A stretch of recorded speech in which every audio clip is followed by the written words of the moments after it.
जब से venom the last dance का ट्रेलर हमारे सामने आया है तब से हम नल के बारे में बहुत बार बात कर चुके हैं कि नल एक एवेंजर्स लेवल विलन है, उसकी एक बेटर स्टोरी सोनी को लानी चाहिए और बहुत कुछ। पर अभी तक मैंने आपको नल की वो स्टोरी नहीं बताई है जिससे आपको लगे कि वो एक एवेंजर्स लेवल विलन है, और आज हम यही करने वाले हैं। नल हमें सबसे पहले दिखा था वेनम वॉल्यूम 4 इशू 3 में। इस कैरेक्टर को बनाया है डॉनी केट्स और रायन स्टेगमैन ने। इसका मेंशन कॉमिक्स में बहुत लेटेस्ट था। 2018 में ये नाम लोगों के सामने आया, लिटरली उसी साल जिस साल टॉम हार्डी के वेनम की लाइव एक्शन मूवी हमारे सामने आई। और इसके बाद आज ये एल्डर गॉड हमें दिखने जा रहा है वेनम द लास्ट डांस में। पर मैं इस बात पर फोकस करना चाहता हूँ कि ये गॉड ऑफ सिम्बायोट कैसे एवेंजर्स लेवल विलन होने की कैपेबिलिटी रखता है। आइए मैं आपको king in black story line के बारे में बताता हूँ। ग्रेंडल नाम के सिम्बायोट ड्रैगन से लड़ते हुए एडी को नल के बारे में पता चला। एडी नल को सेंस करता है और वेनम में ट्रांसफॉर्म होते हुए एवेंजर्स को कांटेक्ट करता है, उन्हें बताते हुए कि नल आ चुका है। एडी का बेटा डिलन भी उसे बताता है कि वो भी नल को सेंस कर सकता है। एवेंजर्स माउंटेन में captain America, iron man, she Hulk और कैप्टन मार्वल स्कैन कर रहे होते हैं कि नल कैसे आएगा, जब तक आयरन मैन क्री स्क्रल वॉरशिप को यूज करता है माइनफील्ड की तरह। और जैसे ही हजारों सिम्बायोट ड्रैगन्स आना शुरू करते हैं, आयरन मैन उन वॉरशिप्स को फोड़ देता है, जिसमें आधे सिम्बायोट ड्रैगन मारे जाते हैं पर आधे तब भी अर्थ पर आ ही जाते हैं। तब एवेंजर्स और फैंटास्टिक फोर आते हैं बाकी सिम्बायोट ड्रैगन से लड़ने। तब तक एडी उसके बेटे डिलन को एक बंकर में रखता है। कैप्टन अमेरिका वेनम से कहते हैं कि प्लान ए पूरा काम नहीं किया, अब प्लान बी का टाइम है। एवेंजर्स और Fantastic Four Spiderman, Doctor Strange, Daredevil, Iron Fist और ल्यूक केज के साथ मिलकर सिम्बायोट ड्रैगन्स का सामना कर रहे हैं, लाइटनिंग को यूज करते हुए, क्योंकि यही उन्हें कमजोर बनाता है। अब यहाँ एक छोटी सी प्रॉब्लम ये भी थी कि थॉर उनकी पहुंच से दूर था। प्रोफेसर एक्स अपनी एक्समैन टीम की भी मदद भेजते हैं, जहां मैग्नीटो, स्टॉर्म, साइक्लॉप्स, जीन और केबल को भेजा जाता है वॉशिंगटन स्क्वायर पार्क, जहां स्टॉर्म आते ही सिम्बायोट ड्रैगन्स पर अपनी लाइटनिंग बरसाना शुरू करती है। एडी डार्क कार्नेज की जगह पर जाता है और तब उसे समझ आता है कि नल उसके वेनम सिम्बायोट पर अपनी पकड़ बनाने की प्लानिंग कर रहा है। दूसरी तरफ डॉक्टर स्ट्रेंज सबको आवाज लगा रहे होते हैं, पर तभी एक सिम्बायोट ड्रैगन उन्हें निगल जाता है। एडी अपने आप को कार्नेज की चेयर से कनेक्ट करता है, पर तभी वो सबको वार्न करता है कि नल आ चुका है और वो आया है सिम्बायोट से कवर्ड सेलेस्टियल्स के साथ। नल एक सेलेस्टियल में से निकलता है और कहता है कि उसे ब्रॉक नाम के इंसान की तलाश है। तभी कैप्टन अमेरिका अपने हेवी हिटर को आवाज लगाते हैं और हमें पता चलता है कि वो कोई और नहीं बल्कि सेंट्री है। सेंट्री आते ही नल को पकड़कर अर्थ के ऑर्बिट में ले जाता है और वो उसके साथ वही करने वाला होता है जो उसने कार्नेज के साथ किया था, पर नल उल्टा सेंट्री के साथ वो चीज करता है और उसमें से निकलने वाले वॉइड को अपने अंदर समा लेता है, ये बोलते हुए कि वो खुद अंधेरा है। वेनम हाइव माइंड के थ्रू ये सब देख रहा था और कैप्टन अमेरिका के सामने ये सब हुआ।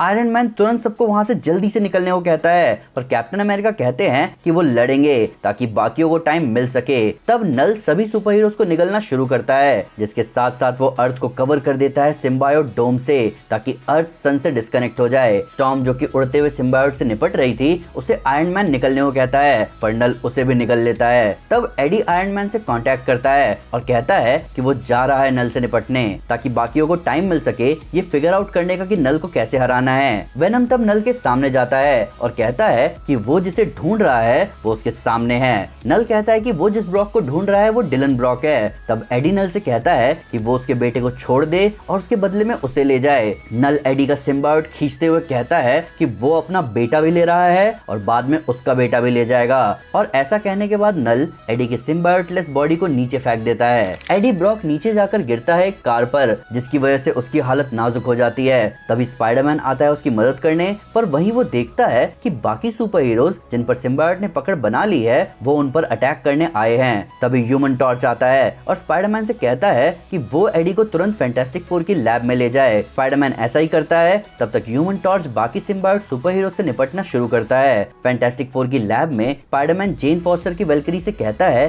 कि एडी की हालत बहुत खराब है, उन्हें कुछ करना होगा, जिस पे वेलकरी उसे समझाती है कि एडी की हालत इतनी खराब है कि डेथ उसके लिए तैयार खड़ी है। एडी की हालत देखकर स्पाइडरमैन डिलन को लेने जाता है। वो दोनों वापस आते हैं फैंटास्टिक फोर की लैब में, जहां वो देखते हैं ब्लेड को प्रोफेसर एक्स और मैग्नीटो से आर्ग्यू करते हुए और ब्लैक पैंथर को सूजन, रीड और वेलकरी से बात करते हुए, जहां वो लोग इन्फिनिटी जेम्स और कॉस्मिक क्यूब को यूज करने तक की बात कर रहे थे। तभी वहां नेमर आता है और पूछता है कि क्या प्लान है। आयरन मैन बताता है कि उन्हें एक सिम्बायोट ड्रैगन चाहिए होगा ताकि वो एडी से जुड़ सके और वेनम वापस आ पाए। नेमर जाएगा मैरियाना ट्रेंच और जगाएगा ancient Atlantean warrior Black Tide को। ब्लेड जाएगा चेर्नोबिल और ड्रैकुला को लेकर आएगा और मेयर फिस्क विलन्स को हायर करेंगे न्यूयॉर्क को डिफेंड करने में उनकी मदद करने के लिए। फिर आयरन मैन निकल जाता है सिम्बायोट ड्रैगन लाने, जहां वो अपने एक्सट्रीमिस्ट का यूज करता है उस ड्रैगन पर पकड़ बनाने के लिए और वो जैसे तैसे उस सिम्बायोट ड्रैगन को अपने साथ फैंटास्टिक फोर की लैब में ले आता है। पर सिम्बायोट एडी को बचाने की जगह उसे मारने लगता है। डिलन तुरंत अपनी पावर्स को यूज करके सिम्बायोट को पूरी तरह दूर कर देता है, जिसे देखकर रीड रिचर्ड समझ जाता है कि डिलन है उनका सीक्रेट वेपन। पर तभी उन्हें एक लंबी बीप सुनाई देती है, एडी मर चुका है। इनविजिबल वुमन और ब्लेड सिम्बायोट्स को बहुत मुश्किल से संभाल पा रहे थे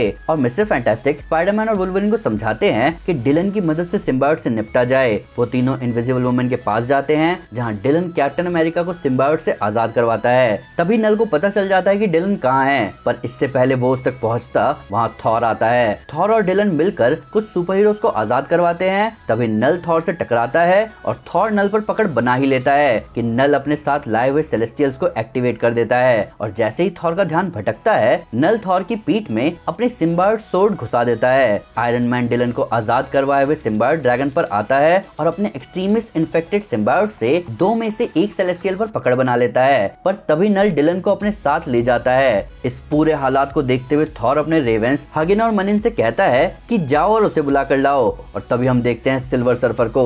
नल को डिलन को कंट्रोल करने की जरूरत थी क्योंकि डिलन के पास सिम्बायोट कोडेक्स था, पर डिलन नल पर अटैक कर देता है जिससे Cyclops, Invisible Woman, Black Cat, Human Torch और डॉक्टर स्ट्रेंज आजाद हो जाते हैं। डॉक्टर स्ट्रेंज अपने आप को बदलते हैं अपने स्ट्रॉन्गर फॉर्म में और सारे हीरोज एक साथ मिलकर सिम्बायोट्स का सामना करते हैं। नेमर, थॉर और स्टॉर्म असली नुकसान पहुंचाते हैं यहाँ। तभी जीन ग्रे नल को फ्रीज कर देती है अपनी साइकिक पावर से। फिर जीन को दिखता है नल का पास और उसे पता चलता है कि गॉड ऑफ लाइट, जिसे एनिग्मा फोर्स के नाम से भी जाना जाता है, वो नल को हरा सकता है। पर इतनी इन्फो जीन झेल नहीं पाती और बेहोश हो जाती है। सिल्वर सर्फर अपने साथ एनिग्मा फोर्स को लेकर आया था। नल दर्द से भरा हुआ था। तभी एनिग्मा फोर्स फैंटास्टिक फोर की लैब में आती है और जाकर बॉन्ड करती है एडी ब्रॉक की बॉडी से, जहां एडी कहलाता है नया कैप्टन यूनिवर्स। सिल्वर सर्फर नल का सामना कर रहा होता है। सर्फर अपने बोर्ड को बदलता है एक सोर्ड में और नल अपने आर्मर से सोर्ड निकालता है और दोनों की टक्कर शुरू होने वाली होती है कि तभी एवेंजर्स भी वहां आ जाते हैं सर्फर की मदद करने। पर उन सबके सामने आता है वेनम अपने कैप्टन यूनिवर्स फॉर्म में, ये कहते हुए कि तुम सिविलियंस को बचाओ, नल से हम निपट लेंगे। नल कहता है कि वो कोई भी गॉड ऑफ लाइट बन जाए, वो उससे नहीं बच सकता। पर तभी वेनम कुछ ऐसा करता है जो किसी ने नहीं सोचा था। वेनम थॉर के म्योनिर को बुलाता है और सिल्वर सर्फर के बोर्ड को भी, और दोनों से बनाता है अपना बैटल एक्स। तब बाकी सुपर हीरोज निकल जाते हैं सिविलियंस को बचाने। अपने बैटल एक्स से वेनम सिम्बायोट ड्रैगन्स को खत्म करना शुरू करता है, जहां वो ये भी नोटिस करता है कि नल उससे डर रहा है। नल माहौल को अपनी तरफ करने के लिए सिम्बायोट कंट्रोल सेलेस्टियल्स को वेनम की तरफ भेजता है, पर वेनम उसको भी खत्म कर देता है। तब वेनम नल को पकड़कर वहीं ले जाता है जहां नल ने एडी से वेनम को अलग किया था, और तब वेनम भी नल से उसका आर्मर वैसे ही अलग करता है और उसे नीचे गिरने के लिए छोड़ देता है। नल वेनम को बताता है कि वो डिलन है जिसके अंदर अंधेरा है। तभी वेनम नल को पकड़ता है और उसे अर्थ के सिम्बायोट बैरियर से निकालते हुए ले जाता है सन की तरफ। नल उसे फिर से धमकाता है कि अंधेरे का कोई अंत नहीं है, उसके दांत है, जिसपे वेनम कहता है कि हाँ हमारे भी हैं, और ऐसा कहकर वेनम सन और यूनी पावर की मदद से नल को वेपराइज कर देता है। तभी एडी को एक आवाज आती है। ये आवाज थी एनिग्मा फोर्स की, जो कि उसे बताती है कि सिम्बायोट हाइव नल से आजाद हो चुके हैं और वो अपनी आजादी सेलिब्रेट कर रहे हैं। वहीं अर्थ पर माहौल ठीक होते ही वेम्पायर ब्लेड पर अटैक करना शुरू कर देते हैं, पर जैसे ही सिम्बायोट बैरियर हटता है, सूरज की रोशनी अर्थ पर आ जाती है और वेम्पायर्स जलने लगते हैं। वेनम का बैटल एक्स अलग हो जाता है और म्योनिर और सर्फर का बोर्ड अपने असली फॉर्म में अपने ओरिजिनल ओनर्स के पास चले जाते हैं। स्पाइडरमैन एडी से पूछता है कि सब सही हुआ। एडी बताता है हाँ, और वो अपने बेटे के पास जाता है और उसके अंदर का सिम्बायोट बाहर निकाल देता है। तब यूनी पावर एडी से अलग हो जाती है, ये बताते हुए कि अब वो इंसान से बढ़कर कुछ है। वेनम ऊपर उड़ने लगता है। बिना होस्ट के सिम्बायोट्स उसे फॉलो कर रहे होते हैं, जहां वेनम एडी को बताता है कि अब वो हाइव माइंड का नया नेक्सस है। वो है गॉड ऑफ सिम्बायोट्स, वो है नया किंग इन ब्लैक। अब जब आपने ये जबरदस्त स्टोरी जान ली है तो आपको यकीन हो ही गया होगा कि ये कैरेक्टर इतना जबरदस्त क्यों है। अभी वेनम द लास्ट डांस के लिए कहा जा रहा है कि उसमें हमें बस नल का इंट्रोडक्शन ही दिखेगा, जिसके बाद ये कैरेक्टर हमें प्रॉपर फॉर्म में आगे की मूवीज में दिखेगा। आई होप वो क्रॉसओवर हो। पर आपका क्या कहना है किंग इन ब्लैक के बारे में? किस टाइप का मूवी सेटअप इसके लिए परफेक्ट रहेगा? प्लीज हमें कमेंट पे जरूर बताएं। वीडियो अच्छी लगी हो तो लाइक करें और बहुत अच्छी लगी हो तो चैनल को सब्सक्राइब जरूर करें। Thank you guys, this is Aman Sinha and you are super super. Piece.